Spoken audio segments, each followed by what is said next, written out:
Hamilton County, home to the Kent family, Clark Kent receives an emergency alarm from his fortress. Arriving on location, the Man of Steel notices 6 tons of boulders moved to the side. Someone is in his home away from home. Superman races towards the control room only to find John Henry Irons holding a dying Superwoman. Back at Metropolis, Lois Lane goes undercover while her contact, the civilian Clark Kent, and police captain Maggie Sawyer stands by outside. While bringing drinks to these dirtbag gangster bosses, she thinks to herself how disgusting they are. One crooked cop, one mob boss, and one politician. Lane places a speaker under the table, and with that, she leaves the patrons alone. Away from the table, Lois Lane checks in with her contact, but this draws the attention of one of the enforcers. Moments later, the undercover waitress is outed to be the famous reporter. Suddenly, the door slams open, revealing the civilian Clark Kent. He came to save her, but instead, the man slips and falls on spilled drink. Detective Sawyer arrives in time to save the day. The mobsters are taken away. The night is done, but not for Lois Lane. The more she's around this Clark Kent, the more questions arise, so she follows him home.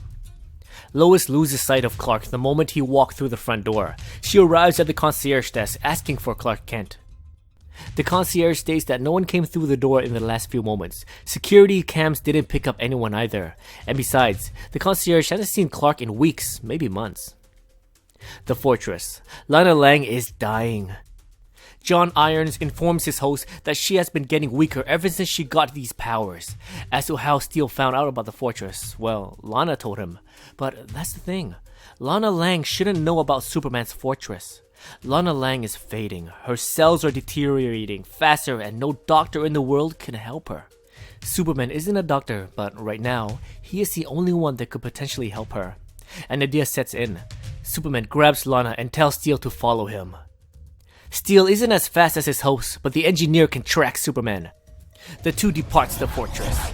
Unbeknownst to the Kryptonian, a secret organization got an alert that 2 vessels have left the Himalayas. Metropolis. After a huge standing ovation for taking down a corrupt cop and a councilman, Lois Lane returns to her office for some much-needed coffee.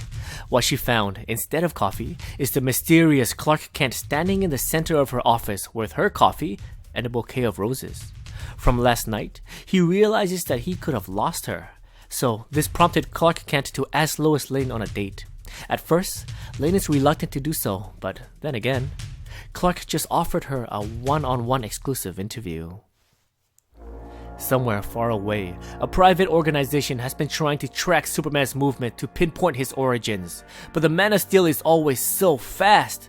This time, 2 unknowns are on the move, but one of them is just slow enough for the company to track his origin point.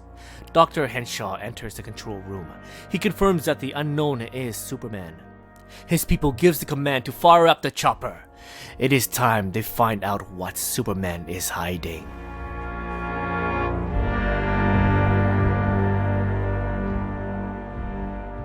What's going on, guys? Welcome to Comic Island. My name is Joey, and this video is brought to you guys by our wonderful patrons. Before I continue with this review, I just want to say thank you, dear patrons, for making this video happen.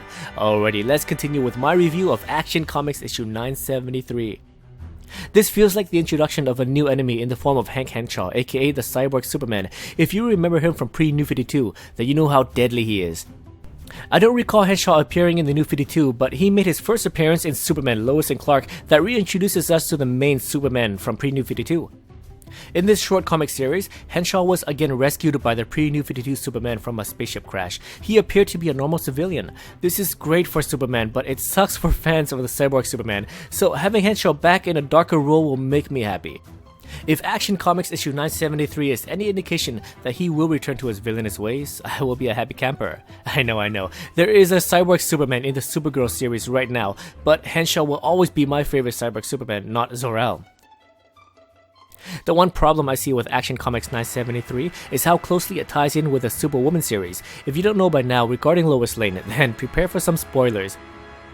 Lois died in the first issue, and now the Superwoman is Lana Lang. She is apparently dying as well, so it's up to Superman to save the day again. The inclusion of John Irons, aka Steele, is a nice touch, but damn, do you notice that everyone seems to be wearing a Superman symbol these days? All we need are the Eradicator and Superboy Connell back, and we got the reign of Superman all over again. One small thing I want to nitpick on is the fact that no one seems to question how Lois Lane looks older than the Lois from this Earth. Everyone from this planet seems to overlook this fact. It was never stated as to how much older the pre-New 52 Lois and Clark are compared to their New 52 counterparts, but I think I can safely guess that there is at least 10 years in age gap. So if anyone was to comment on how older she looks, it would have to be Perry White. And again, this is just a small nitpick of mine. It doesn't dilute this issue in any way, but it's just something I want to bring out. Continuing on, this mysterious Clark Kent gets even more mysterious. I truly believe that he thinks he is Clark Kent, but this scene where he enters his condo and then he disappears makes this mystery so much more intriguing. The concierge hasn't seen him for months, and the security cams didn't pick up anything at all. So I wonder what will happen if Lois charges up to his suite. As of right now, this Clark Kent isn't tied into any villain or high-powered character. Even Mr. Oz doesn't know who he is. I hope the next issue sheds more light on this mysterious Clark Kent, and I want to know more about the secretive Mr. Oz as well.